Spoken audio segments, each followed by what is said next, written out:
Dosa kita sudah ditanggungnya. Persoalan kita sudah lunas terbayar oleh Tuhan.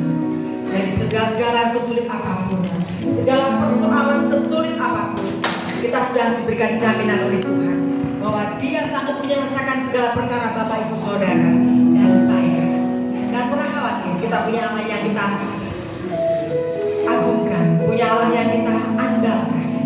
Biarlah terus kita berharap kepada Tuhan, karena Dia satu-satunya Allah yang luar biasa, yang mampu melakukan hal yang tidak mungkin menurut kita, mungkin bagi Dia. Haleluya, Tuhan Yesus, Engkau sungguh baik. Kalau Allah yang kami andalkan ya Tuhan.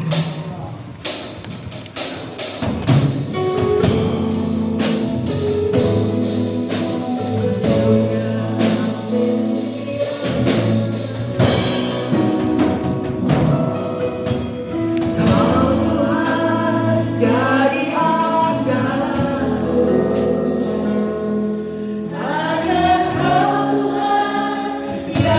percaya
bersyukur punya Allah yang dahsyat seperti Engkau Tuhan. Kami datang ke sini untuk merayakan kebesaran nama-Mu. Kami merayakan kemenangan kami buat bersama Engkau. Sungguh kami bersyukur Tuhan, karena kami ini bukan sembarangan. Kami anak Tuhan yang telah Tuhan pilih. Bukan kami yang memilih Engkau Tuhan, tapi Engkau yang memilih kami. Engkau yang memilih aku Tuhan. Engkau yang memilih semua jemaatmu di tempat ini untuk menjadi anak-anak tebusan Tuhan, yang telah Tuhan lunas pembayaran. Tuhan telah selesaikan kesalahan kami dengan menebus dengan darah yang mahal. Terima kasih Tuhan Yesus, terima kasih buat penyertaan-Mu Tuhan. Sebentar Tuhan kami akan duduk diam. Kami akan mendengarkan firman-Mu Tuhan. Berbicaralah Tuhan kepada kami. Berbicaralah. Berbicaralah Tuhan. Kami siap mendengar. Tuhan akan mengurapi Ibu Lucy yang akan menyampaikan kebenaran firman-Mu.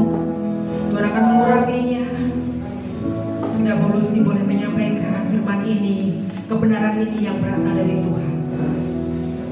Segala kuasa kegelapan, segala kuasa roh pengganggu yang akan mengganggu pemberitaan firman ini, kami semua sepakat, kami tolak kotakan di dalam nama Yesus, keluar dari ruangan ini. Bila kami semua dengan leluasa mendengarkan kebenaran firman, buka setiap hati kami Tuhan, agar terisi dengan firman, dengan kebenaran firman. Terima kasih Tuhan. Urapi Ibu Lucy dari awal hingga akhirnya, sehingga kami semua diberkati Tuhan, diberkati dengan kebenaran firman. Terima kasih Tuhan, terima kasih. Di dalam nama Yesus, semua yang percaya Tuhan memberkati kita semua, katakan amin. Silakan Bapak Ibu duduk dulu kembali. Silakan Ibu Lucy, waktu kami silakan.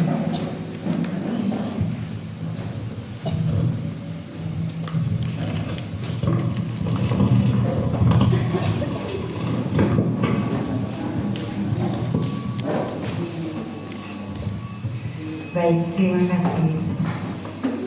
Ya, shalom semuanya. Haleluya. Tetap semangat.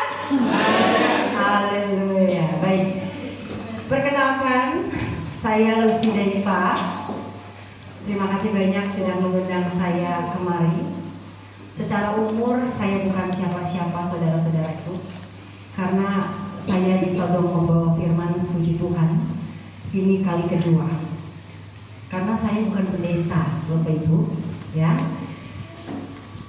Jadi sebelum ini, waktu Pak Yosua bilang, Ibu nanti pertama kesaksian. Kalau kesaksian memang sudah biasa, saya selalu kesaksian pujian.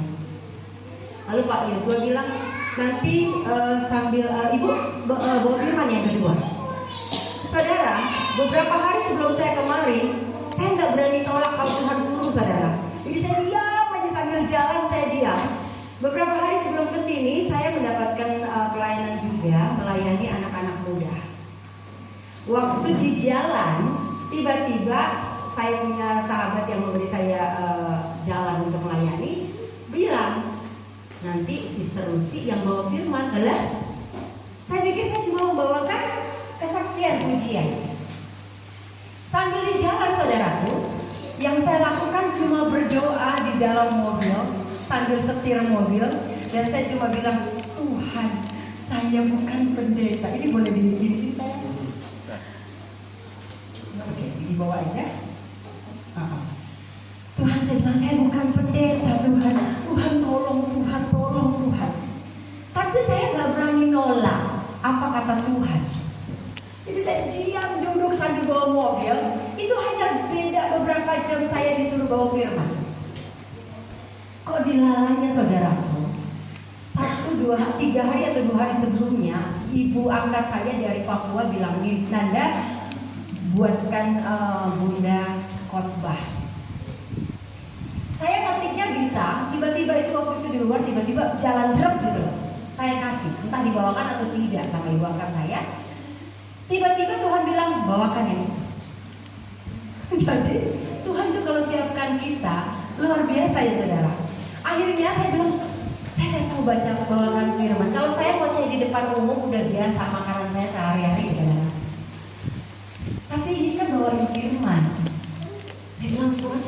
pendeta Tuhan.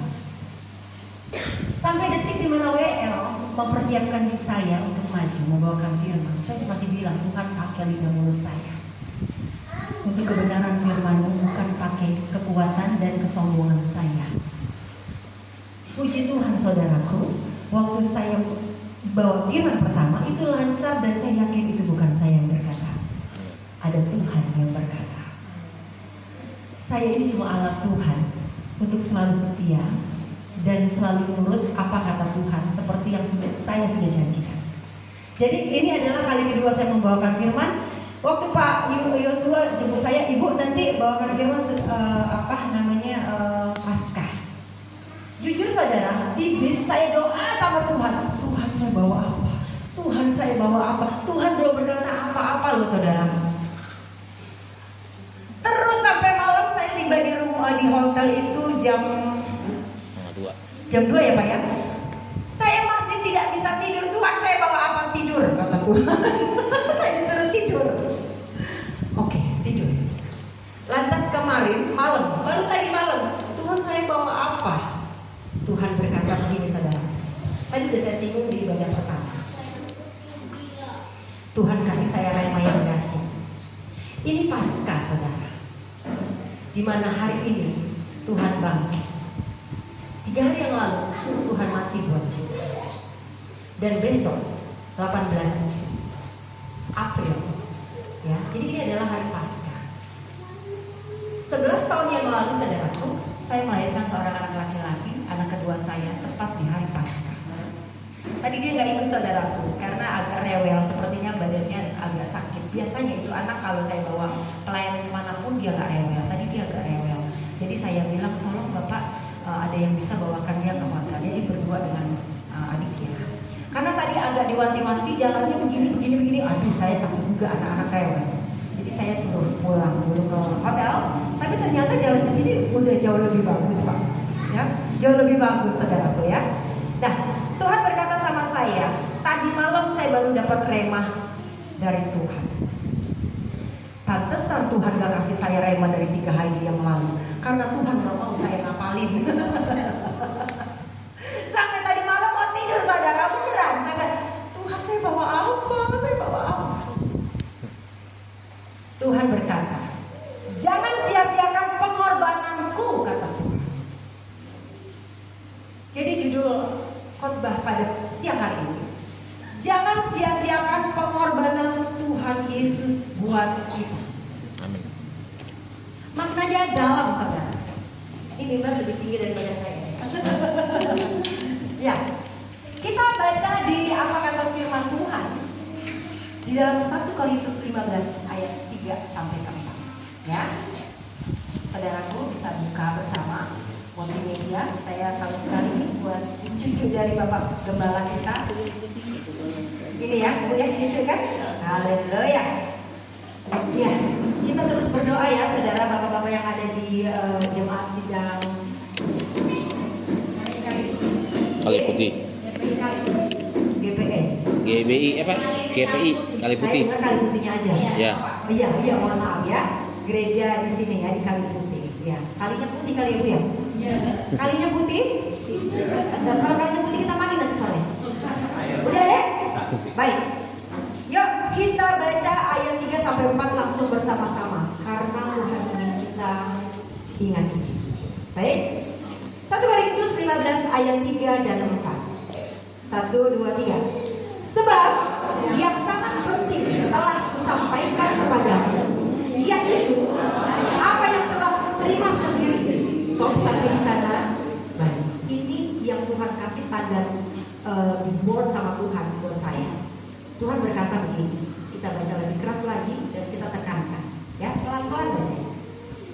1, 2, 3. Sialah bahwa Kristus telah mati karena dosa-dosa kita. Stop dulu. Tuhan Yesus mati di kayu salib. Dia tidak berdosa saudara, tapi dia mau menanggung dosa kita. Dosa setiap anak-anak Tuhan. Kita ini anak gadaian saudara. Saat Tuhan tidak selamatkan kita, Tapi di saat Tuhan sudah mati di kayu salib, Tuhan datang buat kita untuk menebus kita dari gagayan-gagayan dunia ini. Dan tugas kita sebagai anak-anak yang sudah ditebus oleh darah Yesus, tugas kita mendoakan untuk setiap saudara-saudara kita, umat-umat yang lainnya, agar mereka juga ditebus oleh darah Yesus. Oleh siapa? Darah Yesus. Atas apa? Atas dosa-dosa mereka. Kita, tugas kita. Dengan cara apa? Dengan cara melayani Tuhan. Dengan cara jadilah kita seperti Kristus. Karena kalau kita sudah sama seperti Kristus, ya, itu kita jadi Tuhan, saudara. Salah kalau orang bilang kita harus sama seperti Kristus. Kita tidak bisa sama. Kita harus bisa serupa dengan Kristus. Agar ada damai sejahtera, sukacita, kehidupan yang luar biasa di dalam kehidupan kita. Agar orang dapat melihat terang di dalam kehidupan kita. Agar orang merasakan garam dalam kehidupan kita. Jangan kita berteriak-teriak, gue anak Tuhan. Gue melayani. Maaf ya, saya orang Jakarta, maaf. Saya melayani. Ini katanya maksudnya kasar gitu ya. Gue itu melayani. Panggung mana udah gue gak sentuh. Tuhan gak minta itu. Saya terngiang kuping saya waktu Sister Jacqueline Kolse, waktu kita pelayanan bersama, dia berkata, jangan jadikan mimbar tempat engkau jadikan panggung. Jangan jadikan panggung ini tempat engkau melayani. Kata Sister Jacqueline Kolse, dan saya percaya itu Tuhan. Supaya apa? Jangan kita berpikir pada saat kita di atas panggung, hebatnya kita, bukan Tuhan yang kita tonjolkan. Dimanapun itu saudara, melayani. Jangan tonjolkan kita seorang Kristen, tapi kelakuan kita nggak jauh beda sama orang dunia. Ya, tapi tonjolkan aja dulu apa yang harus kita lakukan di dunia ini. Mudah sekali, apalagi tinggal di desa yang enak banget ya kekeluargaannya, sangat merakyat, sangat saling menghargai satu sama lain ya. Di sini luar biasanya toleransinya kuat ya. Puji Tuhan. Kalau toleransi kuat masih tidak mencerminkan Kristus di dalam kita, rugi saudara. Saya tinggal di Jakarta, lulu gue. Ya. Bahkan jangan sampai kita nyolek-nyolek. Saya punya anjing aja satu, kayaknya udah menjadi satu aib sewarga saya. Karena kan saya baru punya anjing kecil nih ya, tapi udah tahu sebelumnya itu di sana karena memang seberang ya. Sampai anjing saya, anak saya bawa-bawa anjing. Dimaki-maki saudara. Dia anak saya pulang nangis-nangis ya. Oh, kenapa lu nangis? Haram mama. Sampai segitunya lewat depan rumahnya aja haram katanya. Sampai segitunya katanya ngeliat anjing najis, kasihan deh saya. Sampai saya waktu itu, saya kan rumah saya tingkat 2 ya di atas. Ya ada ibu-ibu teriak-teriak karena akhirnya saudaraku, saya punya anjing kecil ini karena lucu dan anak-anak karena tidak terbiasa. Sama seperti waktu saya muslim, saya juga najis ngeliat anjing saudara. Ini najis deh. Emang najis bukan? Buat mereka. Jadi kalau saya dulu kalau ada anjing ya saudaraku ya, diajarin gini. Ada anjing kita semua diam, jongkok katanya, jongkok. Kalau ada anjing saya jongkok saudara, akhirnya apa? Saya nangis teriak-teriak. Kenapa anjingnya ikut jongkok di sebelah saya? Kata anjing teman gue. Lah kan orang bilang anjing kejar anjing. Saya tinggal di Priuk saudara. Saya besar di Tanjung Priuk. Dan anjing banyak di sana. Tapi di daerah sekarang saya tinggal di Jakarta Barat, Kebonjeruk, juga banyak yang punya anjing. Kita bicara tentang masa kecil saya dulu ya. Waktu saya posisi saya di muslim. Nah saudaraku itu anjing banyak. Saya pulang ngaji, pulang madrasah. Kalau ada anjing, orang Kristen depannya ada anjing gitu ya, dia keluar. GR juga gua nggak ngapa-ngapain. Kalau tuh anjing bisa ngomong gitu kali ya. Kita sampai mikir-mikir begini-gini ke pagar-pagar saudara, sampai segitu najisnya doktrin yang diberikan kepada kami. Oke? Benar nggak Pak Ustaz? Benar ya Pak Ustaz? Tuh. Padahal yang najis kan cuma liurnya saudara pada saat kita. Saya dulu kalau mau sholat baru najis kalau saya dijilat. Sampai segitunya masih sampai ngelihat aja najis. Bicara lagi tentang kesan sekarang ke sini. Lalu tiba-tiba ada ibu-ibu. Nah akhirnya anak-anak kecil itu saya ajarkan untuk dekat dengan anak anjing. Karena saya pikir gini, karena mereka tidak tahu, saya ajarkan. Yang penting jangan saya suruh jilat, matilah saya, ya kan? Saya cuma bilang gini, ini anjing ciptaannya siapa? Ayo, Allah, ya kan? Kalau anjing ciptaannya setan, ibu nggak akan pelihara. Kalau anjing ciptaannya iblis, saya nggak akan pelihara, karena anjing ciptaannya Allah. Kalau ciptaan Allah kok boleh disayang nggak boleh. Saya siapin 2000. Siapa yang berani pegang kubil? Namanya kubil saudara. Siapa yang berani pegang kubil? Yuk tante kasih 2000. Saya. Anak-anak kecil senang ya. Jangan kan suruh pegang di luar. Cari umpan bapaknya aja kasih 1000 kan? Saya tante. Ketakutan dia. Hei, di sini ini. Padahal masih kecil ya. Akhirnya singkat cerita adalah apa? Mereka jadi terbiasa. Nah itu tadi saudaraku, memberikan sesuatu termasuk edukasi. Menurut saya itu edukasi saudara. Karena mereka tidak tahu sedari kecil, tahunya mereka najis dan haram. Saya sampaikan, saya bilang sama adik-adik itu, yang haram ini jilatannya. Kalau kamu mau sholat menjilat si kubil, kamu baru haram. Kamu basuh 7 kali dengan air, nggak ada air kamu basuh dengan tanah. Saya ajarkan, kalau tante bilang salah suruh ke sini mamanya, papanya suruh ke sini. Oke. Sejak saat itu si kubil menjadi idola bagi anak-anak di sekitar rumah saudara. Haleluya. Jadi mereka nggak takut lagi sama anjing. Dan kerjaan mereka akhirnya sekarang juga ngegodain si kubil.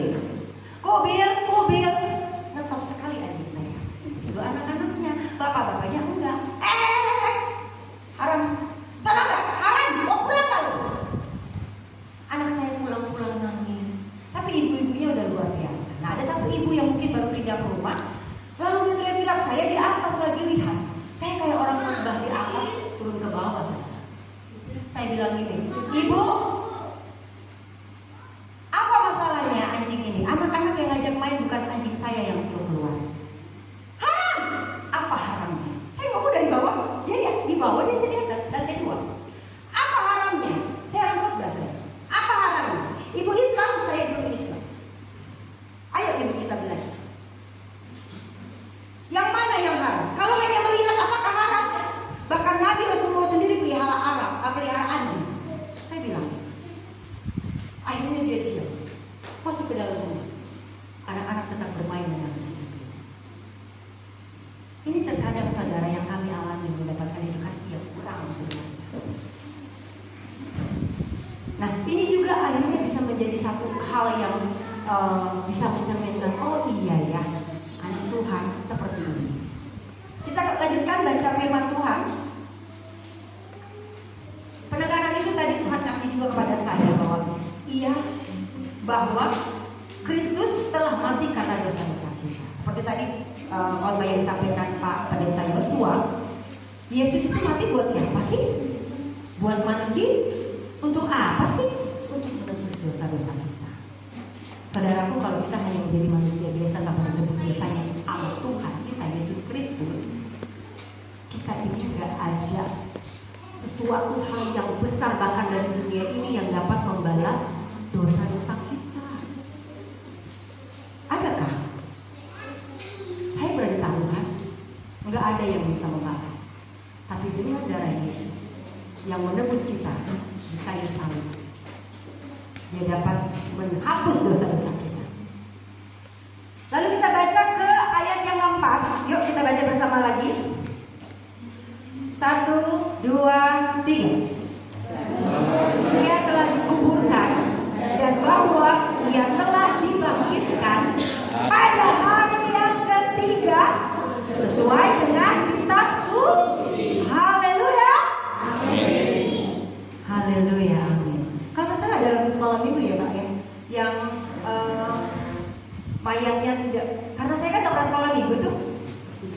lagu sekolah minggu yang kubur kosong menandakan dia hidup. Oh gitu ya. Sebab dia hidup, ada hari esok. Sebab dia hidup, Tak gentar karena ku tahu dia pegang hari esok. Ku jangan menanti sebab dia hidup. Haleluya. Kubur kosong, saudara. Hari ketiga. Kalau kita bicara baca banget tentang di Alkitab, bagaimana orang di luar sana tidak percaya bahwa itu kubur kosong. Katanya mayat Yesus dicuri. Itu dulu. Kalau sekarang banyak orang yang tidak percaya pun jangan heran. Jangan berantem. Jangan bertengkar cuma gara-gara Yesus mati. Enggak, Yesus gak mati. Yesus langsung ke atas surga. Yesus Tuhan enggak, Yesus bukan Tuhan. Jangan ribut. Ini terkadang yang membuat saya sedih. Sahabat-sahabat kita ya Pak, para apologiat yang akhirnya berdebat tidak pakai hikmat Tuhan, makanya kecemplung. Terus teriak-teriak. Selamatkan dia, selamatkan dia. Saya tidak menyalahkan dan tidak menjudges ya, tapi kan judges itu sudah ada sendiri akhirnya. Jadilah hikmat pada saat kita melayani Tuhan, bersaksi atas Tuhan. Bukan karena kehebatan kepintaran kita. Saudaraku, lebih baik terlambat daripada tidak. Saya mengenal Tuhan 2004, tapi kenal aja. Kayak Bapak ya, dulu kenal pacarnya, kenal istrinya tahun berapa? Lupa Bu, jangan sampai ingat yang lain. Berapa tahun sampai Bapak akhirnya menikahi Ibu? 10 tahun? No, maksudnya Bapak kenal apa langsung Bapak nikahin? Nah tuh 20 Oh 2 tahun. Pak tanya yang sebelah, kalau enggak call friend.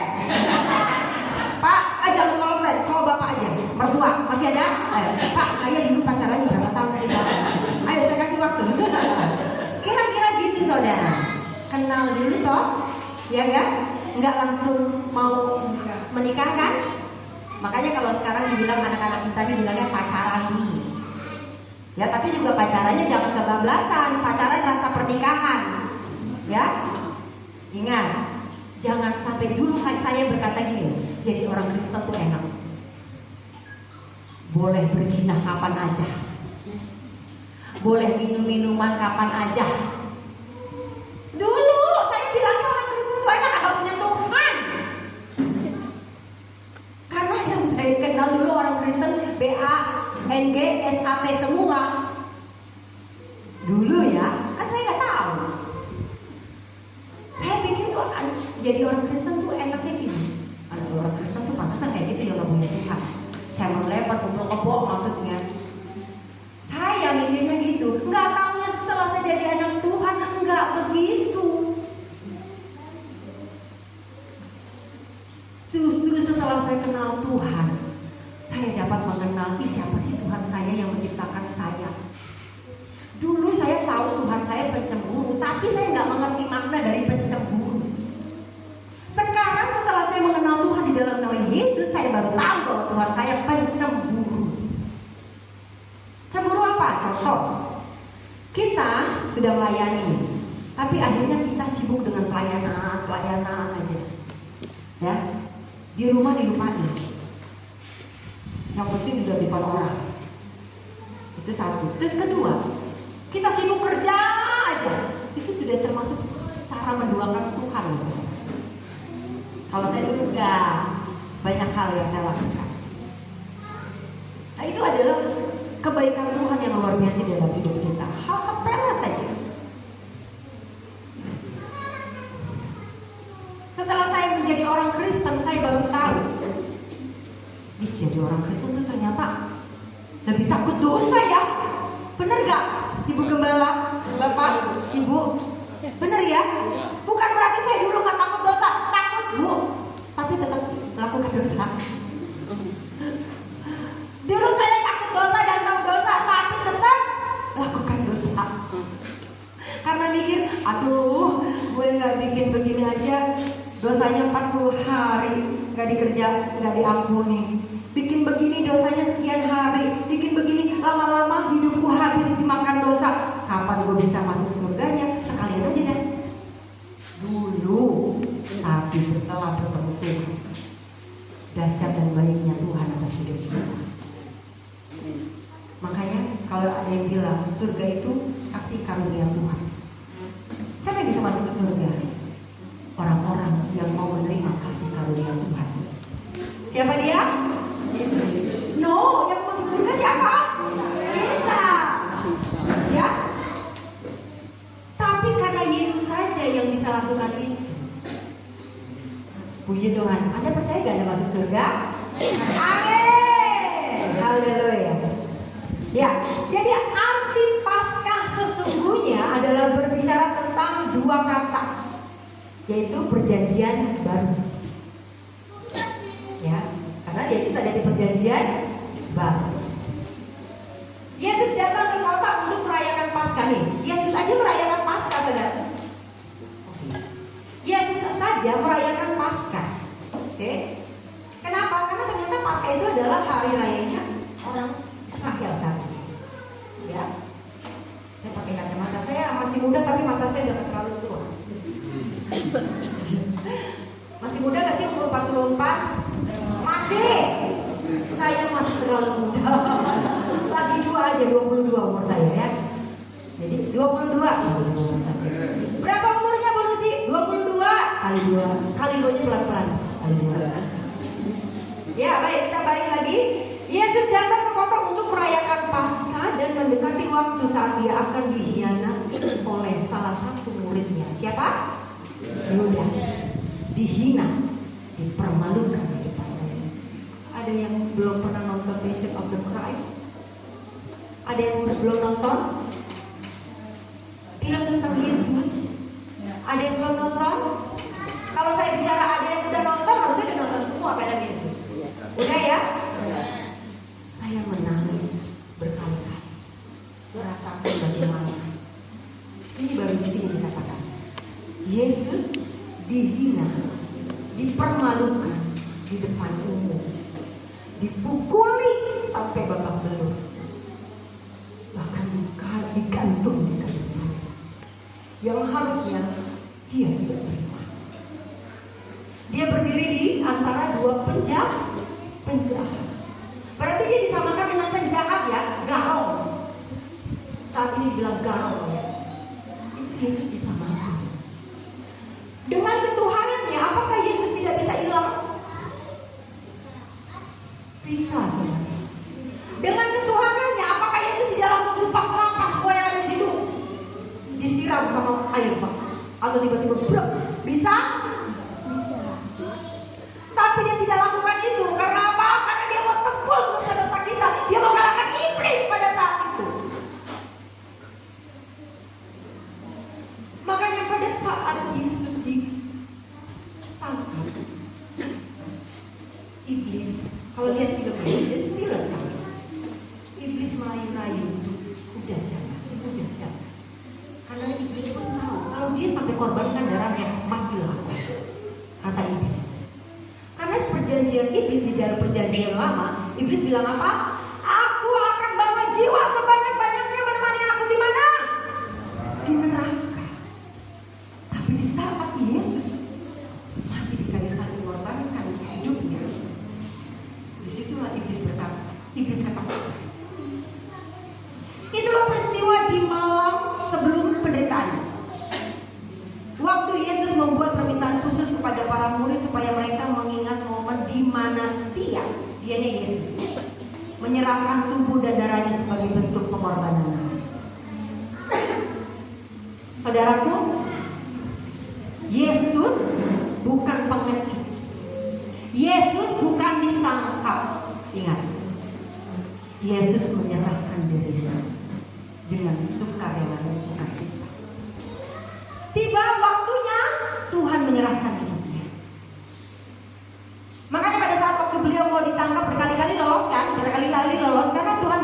belum waktunya. Setelah waktunya tiba, Yesus sendiri yang menyerahkan dia. Bagaimana Yudas menciumnya, menandakan ini orangnya, tapi dia dengan tegar diserahkan dia. Bahkan saat dia mati di kayu salib, apa yang dia katakan? Bapa, ini waktunya sudah tiba. Banyak di luar sana yang berkata, ya katanya Tuhan masa nggak bisa, kasihan banget sih Tuhannya pakai kolor aja. Itu perkataan orang ini. Bagaimana merasakan Tuhan yang luar biasa? Kita buka di Lukas 22.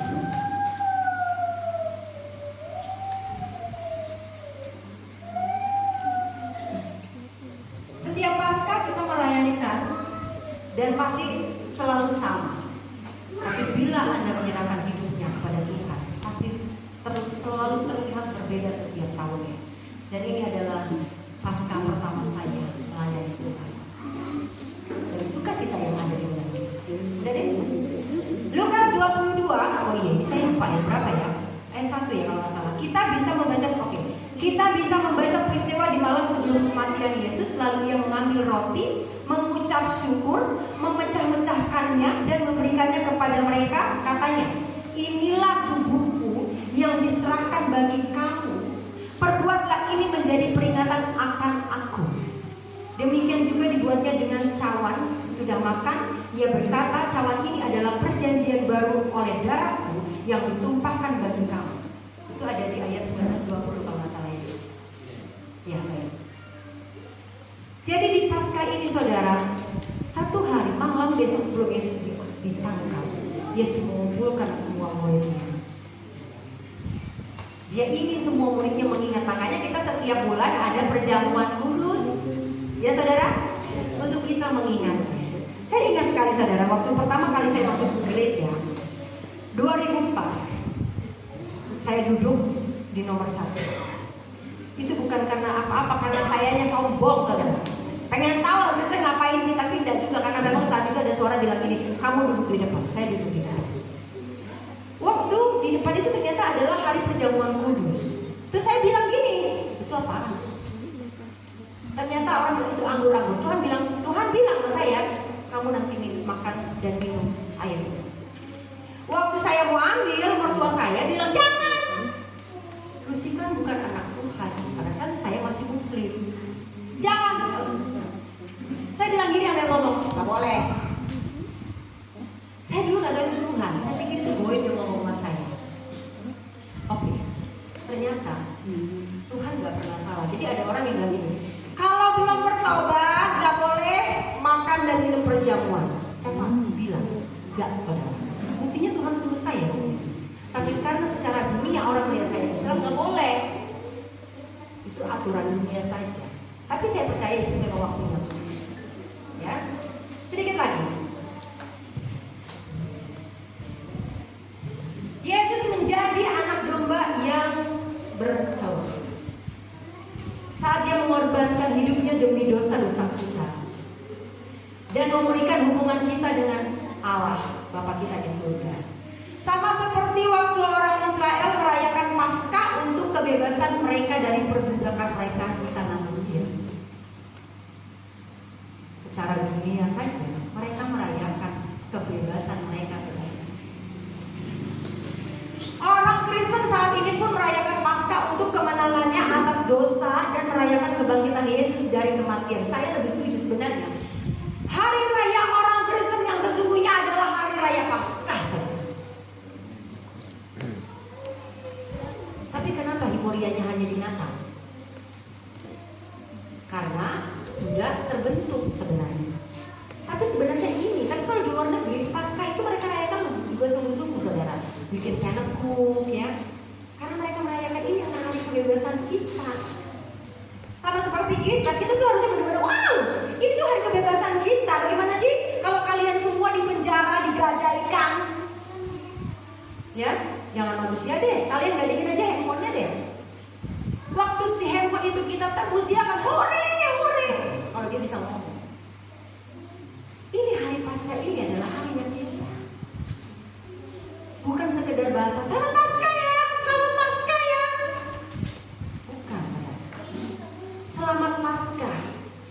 karena Tuhan menebus kita. Itu dasarnya Tuhan.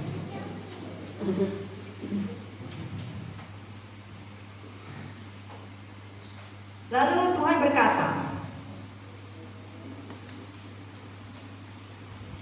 jadi apa kata Tuhan? Sesungguhnya dari Paskah. Ini saya semalam diajari Tuhan luar biasa. Ya. Karena mau tidur saya baru, anak saya, mama, tahan dulu nak, jangan ganggu mama. Oke?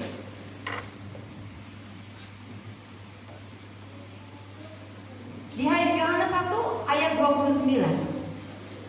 Sedikit lagi ya saudaraku. Panas ya saudara. Saya di dalam ini kan hanya pakai kaos. Ya nanti dibilang nggak sopan. Anak saya suka marah loh saudara kalau saya pakai kaos ini. Dia pikir masih di seberang. Tahu gak ini apa? Doa kami. Doa Bapak kami. Ya, jadi karena anak-anak ya, saya buka boleh ya, ibu bapak ya. Pakai kaos bukan tidak menghormati. Saya sengaja. Tadinya saya mau pakai dalaman yang biasa perempuan pakai. Maaf ya. Tapi saat saya bawa ini, saya mau pakai ini. Saya harus bangga dengan Tuhan saya. Biarin orang baca, karena orang akan membaca dan timbullah akan imannya. Iman timbul karena pendengaran. Suruh dia baca. Lalu Bapa kami yang di surga, dimuliakanlah namamu. Saya suka bawa ke pasar saudara. Waktu begini dia lihat, wis, assalamualaikum, waalaikumsalam. Waktu saya beli dia baca. Kenapa Pak? Mau baca ya Pak? Saya gini dia, mau baca Pak ayo. Bapa kami yang di surga, saya gini sekali. Apaan itu Bu? Itu doa Bapa kami Pak. Dia nggak ngomong lagi, tapi udah dibaca. Biarin ya. Karena doa Bapa kami itu adalah doa yang Tuhan ajarkan kan. Masuklah ke kamar dan berdoalah dengan sungguh-sungguh dengan doa yang ini, doa Bapa kami. Sekarang kita ke sudah dek. Ya, Yohanes 1 ayat 29. Dituliskan bahwa saat Yohanes Pembaptis melihat Yesus mendekat, dia menyampaikan, lihatlah anak domba Allah yang menghapus dosa dunia. Jadi di air Yohanes Pembaptis, waktu Yohanes sedang membaptis banyak jiwa, banyak Farisi, banyak imam-imam datang kepada Yohanes dan berkata, siapakah engkau? Engkaukah Mesias? Bukan. Engkaukah pedagang sapi? Bukan. Atau engkau pedagang sayur? Bukan. Tapi Yesus datang tiba-tiba. Dia masuk ke dalam air kerumunan itu. Dan Yesus Yohanes berkata, lihatlah. Kalau dulu ya, kita bisa bayangin gak sih dulu ya penginjilannya? Itu di Israel ya, puji Tuhan Yesus biarkan kita semua diizinkan ke Israel. Amin. Gak ada mic loh zaman dulu. Ya gak Pak? Yesus ada berpidato di atas bukit dan ribuan orang yang dengar. Itu dengar. Pakai apa ya Pak? Angin. Tapi kan kalau pakai angin, wahai anakku. Kira-kira seperti itu kehebatan Tuhan zaman itu ya. Lalu dari jauh Yohanes berkata, lihatlah anak domba Allah yang menghapus dosa dunia. Bukan bilang, lihatlah anak domba Allah yang menghapus dosa orang Kristen. Lihatlah anak domba Allah yang menghapus dosa orang Israel. Bukan. Tapi menghapus dosa dunia. Ada teman-teman saya bilang gini, lu jadi orang Kristen percuma. Bahkan banyak nih di viewer saya suka berantem ya di ini ya teman-teman. Boleh di subscribe, saya punya channel namanya Lucy Deriva Channel ya. Itu kalau saya lagi pelayanan berantem deh semua di sana. Si Unyil, Cuplis ya, dia cuma bilang gini, kasihan deh lu, teriak-teriak lu jadi orang Kristen, imannya kuat-kuat, percuma masuk surga. Surganya orang Kristen cuma punya orang Israel. Pernah dengar gak Pak? Pernah dengar gak?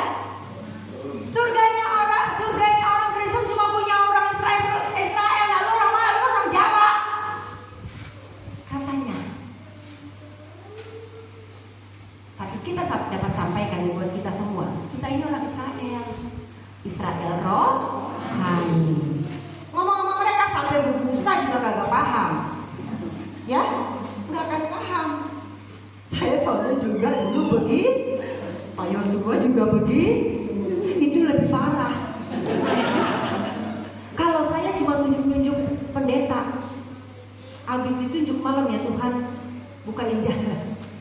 Kalau ini sampai mau bakar gereja, udah dibakar belum sih Pak? Udah dibakar. Terlalu. Berapa banyak gereja dibakar Pak? 3. Astagfirullahaladzim. Lanjutkan. Dulu lanjutkan. Ya. Tapi dahsyatnya di saat orang Kristen ditunjuk-tunjuk, di saat orang Kristen dianiaya, di saat orang Kristen dijolimi, apa yang dilakukannya? Cuma menangis, meminta tolong kepada Tuhannya, menyanyi. Kami dulu. Saudara, ini saya sampaikan. Waktu saya masih pengajian rutin di rumah, ya, ada seorang habib yang selalu memang setiap air minum saya mana ya? Jadi setiap minggu waktu itu saya sebelum menikah masih makasih ya Ibu Pendeta, Ibu Yosua.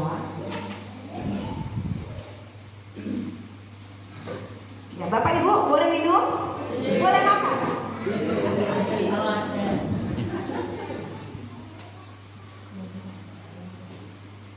Seorang habib, saya belum ketemu sampai sekarang tuh habib karena teman kami. Waktu kita mengaji di rumah, pengajian ya di rumah, pengkajian, bukan cuma ngaji. Kalau ngaji udah dari kecil kami bisa. Saya nggak suka ngaji, saya udah besar sukanya mengkaji. Si habib bilang begini, kalian tahu nggak? Mau lihat muslim sejati, lihat orang mana? Katanya gitu. Kami semua waktu itu kan jamaahnya itu kan cuma saya, kakak saya, ipar saya. Semua satu-satu ditanya. Mana? Dari mana kalian lihat muslim sejati? Saya bilang, oh di Arab. Kan di sana tempatnya. Oke, salah katanya. Oke, pikirin orang Indonesia kagak mungkin. ini kita loh yang ngomong. Kakak saya, oh Bib, Malaysia Bib, Aceh, karena serami Mekah. Bukan. Tahu gak jawabannya? Itu terngiang sampai sekarang loh. Baru saya tahu, ternyata itu Tuhan pakai. Si Habib bilang gini, kalau kau mau melihat muslim sejati, lihat orang Kristen. Gitu katanya. Hah? Kok orang Kristen Bib? Saya bilang, why? Karena orang Kristen saat dia dizolimi, saat dia dihakimi, saat dia mau dibunuh sekalipun, dia tidak membalas. Yang dia lakukan hanya duduk. Dia mengajak kepada Tuhannya, dia menangis, dia menyanyi-nyanyi. Nyanyi-nyanyi itu doa katanya. Itu yang dilakukan. Saya nggak ngerti loh dulu. Saya, ipar saya, kakak saya. Ini lentuk mulut saya. Saya bilang kalau begitu kenapa kita harus membenci orang Kristen? Saya bilang gitu dong. Kata tuh Habib, karena Kristennya orang Indonesia bohong. Karena Alkitabnya orang Indonesia palsu. Dulu. Ya dulu. Tapi apakah itu menjadi satu hal yang membuat kami membenci? Ya dalam arti itu pengajaran mereka. Dan setelah di sini saya baru paham, oh iya ya. Makanya ajaran Yesus tuh penuh dengan kasih. Kalau kau ditampar pipi kirimu, kasih pipi kanan. Sekarang manusia digaplok kanan, digaplok tangannya, dia pakai kakinya. Ya enggak? Dia jenggut rambutnya, dia dorong badannya. Kalau kata orang, kalau dia bisa baik sama gua bisa lebih baik. Tapi kalau dia jahat, gua bisa lebih jahat. Itu orang bumi. Tapi di dalam Yesus tidak. Kalau orang, puji Tuhan saudaraku, banyak yang mengenal saya dahulu, sekarang puji Tuhan kembali bertemu. Apa yang mereka lihat? Yang tahu kita ini siapa? Orang-orang yang dahulu ya. Dari kecil sama kita atau enggak remaja, dia cuma bilang gini, lu jadi orang Kristen. Kristen jauh lebih baik ya. Dulu tuh saya nggak sabaran saudara, emosian. Di sinetron juga masih emosian karena suka dapetnya peran antagonis. Saya suka nonton di Indonesia, ku menangis membayangkan betapa kejamnya dirimu akan hidupku. Itu saya selalu jadi emak-emak yang paling jahat saat sinetron.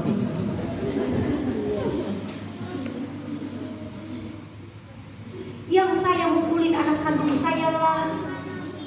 Saking capeknya saya jadi peran antagonis, suka darah tinggi saya, suka kolesterol tinggi. Capek loh peran antagonis. Jadi ibu-ibu nih kalau lihat bapak-bapak yang ada di TV itu kan cuma segitu. Pada saat kita tag ya itu bisa berkali-kali, bukan kitanya. Misalnya gini, adegan saya datang, saya didatangi Ananda Lontoh waktu itu di sinetron MK juga di Indosiar. Waktu itu saya jadi juragan sapi apa juragan apalah ya. Saya sama suami orang kaya. Ananda Lontoh udah datang. Tok. Dia minta duit. Itu kan cuma segitu. Itu saya nggak ada di situ pun saya harus mancing. Dengan nada yang sama. Misalnya kan mancing ke gini saudara. Jadi mereka yang berperan akhirnya suami saya, yang menjadi suami saya sama si Ananda Lontoh. Saya belum masuk. Awalnya saya udah masuk gitu ya. Jadi yang diambil cuma gambar si ini dan gambar si ini. Suka lihat kan ya kalau sinetron, oh yang ini sama ini. Itu namanya close up. Ini jadi bukan kelas acting. Ini sama ini. Nah, itu ada suara kita kan? Itu kita mancing. Contoh, kamu ini ya udah miskin bla bla itu tinggi terus kan? Kadang saya suka malas. Kamu ini ya la. Terus sutradara lo sih yang bener. Apaan sih bang? Orang cuma mancing sakit kepala gua. Sakit tahu kepala gua. Tapi dia aja jadi gak kena bodo amat. Sakit saudara kan marah-marah terus. Naik nadanya tinggi. Terus saya bilang Tuhan saya capek loh sinetron dapat antagonis. Karena alis saya kan begini ya bu. Kesel gak? Baru datang ke PH cukup. Gue udah tahu nanti peran lu antagonis. Kayak gue peran yang biasa aja, gue capek tau antagonis. Iya karena muka lu muka jahanam gitu. Tapi akhirnya puji Tuhan saudara, waktu itu saya dapat peran stripping. Jangan panggil gua Pak Haji, itu di SCTV sama Rizky Bilar, Dinda Hau, terus Dewi Amasi, yang teman-teman masih bisa lihat di video.com. Ya, judulnya jangan panggil gua Pak Hadi. Dari sinetron 1 sampai 63 saya ada. Nah, awalnya saya dijadiin antagonis. Saya putar tuh ya skenario karena kan ini stripping. Kalau stripping kan everyday orang lihat saya. Gua capek. Sinetron marah-marah mulu. Dibayarnya nggak seberapa, nanti gua masuk rumah sakit, kolesterol naik. Saya nggak punya darah tinggi tapi punya kolesterol. Diputar sama saya gimana caranya ya bisa tetap antagonis tapi aku pelan. Karena kalau stripping itu saudara, jadi kita tuh akan sering kelihatannya natural kan. Kalau Anda bisa lihat tukang bubur naik haji natural, jangan panggil gua Pak Haji, pangkalan ojek, itu semua natural. Akhirnya kadang-kadang suka ke bawah. Nah ini bicara lagi, akhirnya saya putar. Jadilah seorang Mimin. Saya waktu itu perannya sebagai seorang Mimin. Istrinya Harun tuh yang jadi satpam, yang pakai baju itu apa ya? Hansip. Jadi saya antagonisnya sama dia doang, tak letak-letakin kepalanya, gini gitu. Maaf ya, ini peran saya. Dan dia takut. Tapi kalau lagi ngumpul di ibu-ibu itu kan sayur, saya jadi Mimi yang bele. Hah? Oh gitu ya. Awalnya saya diprotes sama sutradara yang kedua. Waktu sutradara yang pertama, oke Min, karena akhirnya kan ngikutin pasar tuh. Akhirnya peran saya itu menjadi satu clue. Mimin mana orang-orang kalau datang ke sana tadinya mau ketemu si Dinda Hau pada si Bilar larinya. Pak Mimin mana? Karena ngelihat acting saya yang bego, tolol, oneng, tapi sama laki galak. Akhirnya alhamdulillah puji Tuhan, nggak terus-terusan saya marah-marah, tapi menjadi satu clue peran di situ. Tuhan jawab ya, saya kan capek nih. Makanya kalau misalnya ada pemeran antagonis makin muda ya kan Karena secara langsung darahnya bisa tinggi terus ya. Minumnya vitamin terus saudara ya. Sedikit lagi saudara. Perjanjian baru ini adalah perjanjian yang kekal. Ya, di dalam Yeremia 31 ayat 3, di dalam Yeremia 31 ayat 31 sampai 34. Lalu itu juga ada di dalam Yeremia 32 ayat 39 sampai 42. Nanti baca di rumah ya. Kita mau baca di dalam Yesaya 55 ayat 3 aja. Ya. Sudah, kita baca bersama-sama ya. Yesaya 55 ayat ketiga ini adalah firman Tuhan yang terakhir.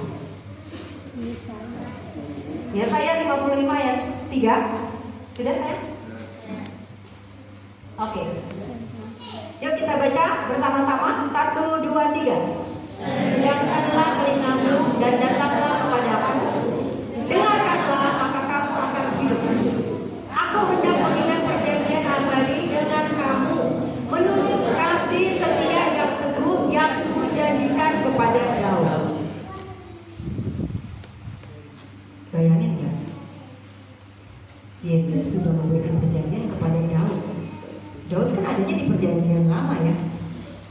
Itu kan ketuhanannya Tuhan sudah ada. Tapi jangan disalahkan, mereka selubungnya belum kebuka, saudara.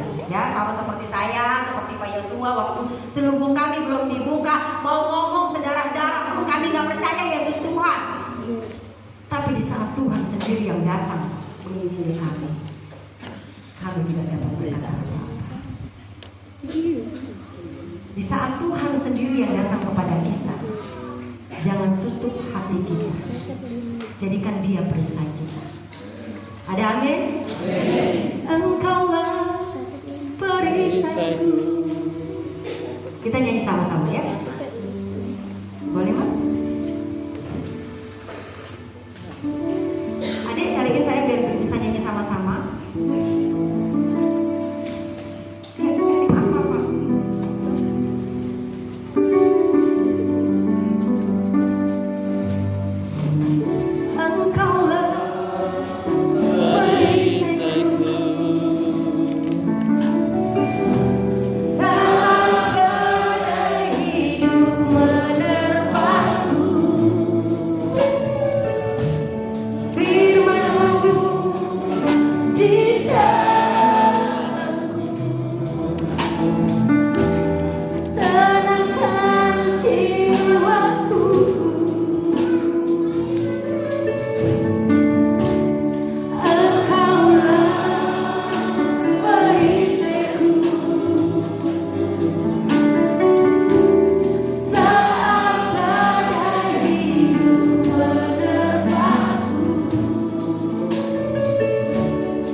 kehidupan kita.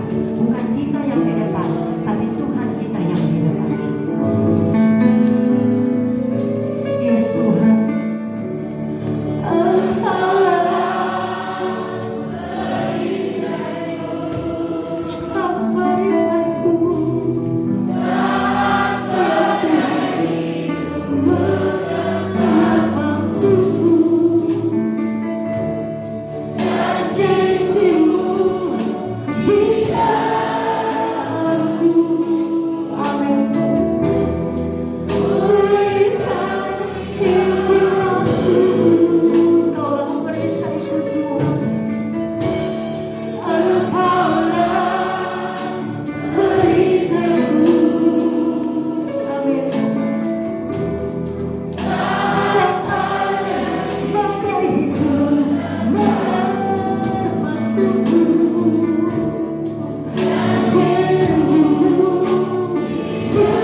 dirimu